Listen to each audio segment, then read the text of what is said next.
پاکستانی اور ایرانی بلوچستان میں جاری بلوچ قوم پرستی کی تحریک اور اس سے جڑی ہوئی عسکری کارروائیاں کوئی نئی چیز نہیں۔ بلوچ قوم پرستی پر مبنی شدت پسند تحریکیں کئی دہائی سے جاری ہیں، تاہم وقت اور حالات کے ساتھ ان تحریکوں میں کبھی نرمی اور کبھی گرمی نظر آئی۔ اس طویل عرصے کے دوران ان تحریکوں کی قیادت میں تبدیلی آتی رہی، تاہم ان کا ایک ہی نعرہ رہا: آزاد بلوچستان۔ بلوچستان کا ماخذ لفظ بلوچ ہے، یعنی بلوچوں کی سرزمین۔ بعض محقق کہتے ہیں کہ بلوچ آریائی نسل سے ہیں جو البرز کے شمالی علاقوں میں رہتے تھے۔ بعض تاریخ دانوں کا کہنا ہے کہ بلوچ نسلاً عرب ہیں، بعض کا خیال ہے کہ یہ کرد ہیں اور کچھ کا خیال ہے کہ یہ تاجک نسل سے تعلق رکھتے ہیں۔ خود بلوچوں کے پاس ایک نظم کے سوا کوئی قدیم مواد نہیں، اور اس نظم کے مطابق وہ حضرت امیر حمزہ کی اولاد ہیں اور حلب سے آئے ہیں۔ اس میں مزید یہ بیان ہوا ہے کہ انہوں نے کربلا میں حضرت امام حسین علیہ السلام کا ساتھ دیا تھا اور ان کی شہادت کے بعد وہاں سے سیستان اور مکران آئے۔ بعض ریسرچ اسکالرز کی رائے ہے کہ بلوچ کیسپین کے ساحلی علاقے سے ایران منتقل ہوئے تھے۔ آج بھی ایران میں بلوچوں کا علاقہ سیستان بلوچستان کہلاتا ہے، جس کا دارالحکومت زاہدان ہے۔ بلوچ ایران کی کل آبادی کا 2% ہیں۔ افغانستان میں زابل کے علاقے میں بلوچوں کی بڑی تعداد آباد ہے، جبکہ پاکستانی بلوچستان رقبے کے لحاظ سے پاکستان کا سب سے بڑا صوبہ ہے۔ قدرتی وسائل سے مالا مال بلوچستان محل وقوع کے اعتبار سے اہم ترین صوبہ ہے۔ اس کے شمال میں افغانستان، جنوب میں بحیرہ عرب اور مغرب میں ایران واقع ہے۔ اس کی 832 کلومیٹر سرحد ایران اور 1120 کلومیٹر طویل سرحد افغانستان کے ساتھ ملی ہوئی ہے۔ بلوچستان میں 760 کلومیٹر طویل ساحلی پٹی بھی ہے۔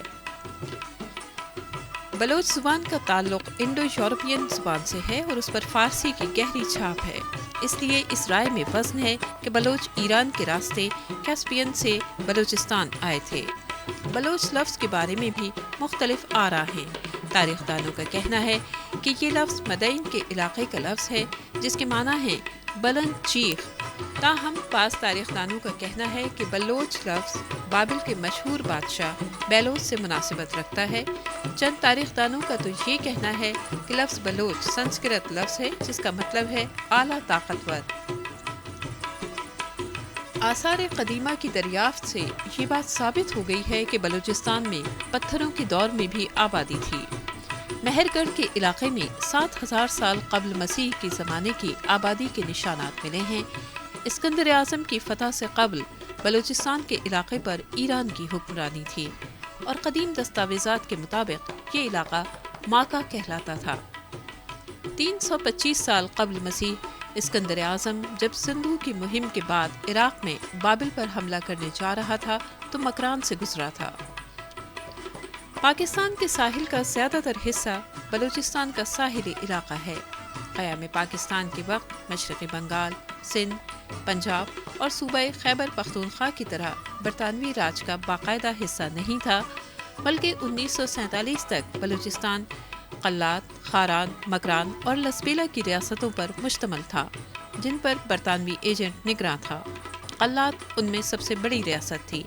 اس کے حکمراں خان قلات میر احمد یار خان نے قیام پاکستان سے 2 روز قبل اپنی ریاست کی مکمل آزادی کا اعلان کیا تھا۔ تاہم بلوچستان کے پاکستان کے ساتھ جبری الحاق کے خلاف بلوچوں نے بغاوت کی اور مسلح جدوجہد کا اعلان کیا۔ 1958 کو جنرل ایوب خان نے ملک میں فوجی مارشل لاء نافذ کر دیا اور کہا گیا کہ بلوچستان میں بغاوت ہو گئی ہے۔ بلوچ پہاڑوں پر نکل گئے۔ اس احتجاجی تحریک کے ایک سرکردہ رہنما سردار نوروز خان تھے۔ 1958 سے 1962 تک بلوچستان کی جنگ پہاڑوں میں لڑی جاتی رہی۔ بالآخر جنرل ایوب خان نے بلوچ رہنماؤں سے ایک معاہدہ کیا کہ اگر وہ ہتھیار ڈال دیں تو حکومت بلوچوں کے تمام مطالبات تسلیم کر لے گی۔ اس معاہدے کے تحت جب بلوچ پہاڑوں سے اترے تو انہیں گرفتار کیا گیا اور سزائیں دی گئیں۔ 7 رہنماؤں کو پھانسی دے دی گئی۔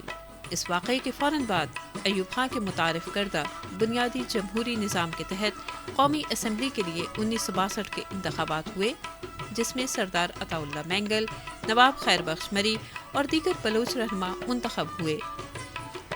جنرل ایوب خان کی حکومت نے بلوچ منتخب رہنماؤں کو 1963 میں ایک بار پھر گرفتار کر لیا۔ ہزاروں کارکنوں کو بھی گرفتار کر کے مختلف جیلوں میں تشدد کا نشانہ بنایا گیا۔ جنرل ایوب خان کی جگہ لینے والے جنرل یحییٰ خان نے تمام بلوچ سیاسی اسیران کو رہا کر دیا۔ 1970 کے عام انتخابات میں بلوچ اور پختون قوم پرستوں کی جماعت نیشنل عوامی پارٹی نے پورے صوبے کی نشستیں بھاری اکثریت سے جیت لی اور سردار عطا اللہ مینگل بلوچستان کے وزیر اعلیٰ منتخب ہوئے۔ 1973 میں پاکستان کے وزیر اعظم ذوالفقار علی بھٹو نے بلوچستان میں نیشنل عوامی پارٹی کی حکومت کو برخاست کر دیا اور نواب اکبر خان بگٹی کو بلوچستان کا گورنر مقرر کر دیا۔ ایک بار پھر بلوچستان میں مسلح جدوجہد کا آغاز ہو گیا۔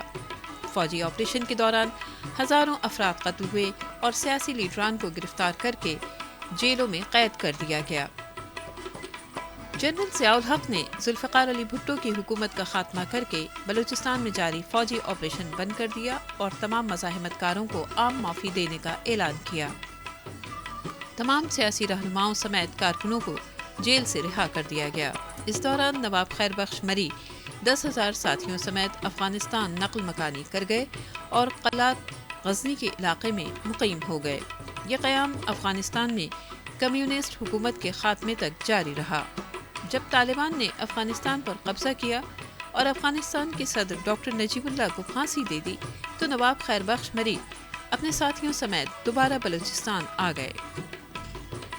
جنرل ضیاء کا دور بلوچستان میں نسبتاً امن کا دور تھا۔ اس وقت قوم پرست رہنما ملک سے باہر چلے گئے۔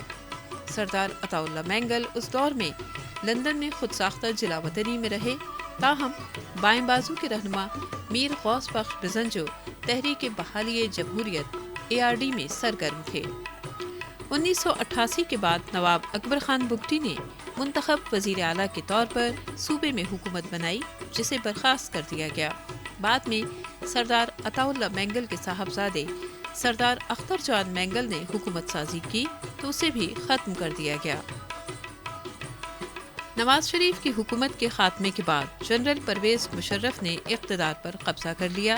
اس کے کچھ عرصے بعد بلوچستان میں بلوچ عسکریت پسند تنظیمیں سرگرم ہو گئیں، جن میں Balochistan liberation army, Baloch Republican army اور بلوچ لبریشن فرنٹ شامل ہیں۔ یہ تنظیمیں بلوچستان کی پاکستان سے علیحدگی چاہتی ہیں۔ اپنے قیام سے ہی یہ بلوچستان میں گیس لائنیں اڑانے، فوج اور پولیس پر حملوں اور غیر مقامی افراد پر حملوں میں ملوث رہی ہیں۔ حکومت پاکستان کے مطابق بلوچ عسکریت پسند تنظیموں کو بھارت کی مدد حاصل ہے۔ میر بالاچ مری بلوچ لبریشن آرمی کا پہلا کمانڈر تھا، جو 2008 کو پاک افغان سرحد کے قریب بلوچستان کے علاقے نوشکی کے قریب سیکیورٹی فورسز کے ساتھ ایک جھڑپ میں جاں بحق ہوا۔ 2006 میں مری علاقے میں نواب اکبر خان بگٹی کی شہادت کے وقت بھی اس غار میں میر بالاچ مری ان کے ساتھ موجود تھے۔ نواب اکبر خان بگٹی کے خلاف پاکستانی فوج کے آپریشن سے 15 منٹ پہلے اکبر بگٹی نے انہیں اور اپنے پوتے براہم داغ بگٹی کو وہاں سے ہٹا دیا تھا۔ 2009 کو 3 بلوچ قوم پرست رہنماؤں غلام محمد بلوچ، شیر محمد بلوچ اور لالا منیر کی ہلاکت پر بلوچستان کے مختلف علاقوں میں حالات کشیدہ ہو گئے اور کوئٹہ سمیت صوبے کے مختلف حصوں میں مظاہرے اور احتجاج کیا گیا۔ اسی طرح ایرانی بلوچستان میں بھی ایک بلوچ عسکری تنظیم جند اللہ ایرانی سیکیورٹی فورسز پر حملوں میں ملوث ہے۔ اس تنظیم کے بانی عبد المالک ریکی کو 2010 میں ایرانی حکام نے پھانسی دے دی۔ اس وقت پاکستان اور ایرانی بلوچستان میں مزاحمت کاروں اور سیکیورٹی فورسز کے درمیان جھڑپ کا سلسلہ معمول بن چکا ہے۔ ہزاروں افراد سیکیورٹی فورسز کی قید میں ہیں، ان میں سے بیشتر لاپتہ افراد کے لواحقین سراپا احتجاج ہیں۔ یہ سلسلہ کب تک جاری رہے گا؟ کیا بلوچ پارلیمانی سیاست کی جگہ مسلح جدوجہد سے قومی وسائل پر حق ملکیت حاصل کر سکیں گے؟ آیا ہمارے حکمراں ماضی کی طرح آج بھی فوجی آپریشن کے ذریعے مسائل حل کریں گے یا ماضی کی غلطیوں سے کچھ سبق حاصل کریں گے، کیونکہ پانی سر سے اوپر ہو گیا ہے اور اگر احتیاط نہ کی گئی تو یہ کشتی ڈوب بھی سکتی ہے۔ ماضی میں بھی ایک کشتی ڈوب چکی ہے جس کا نام تھا مشرقی پاکستان۔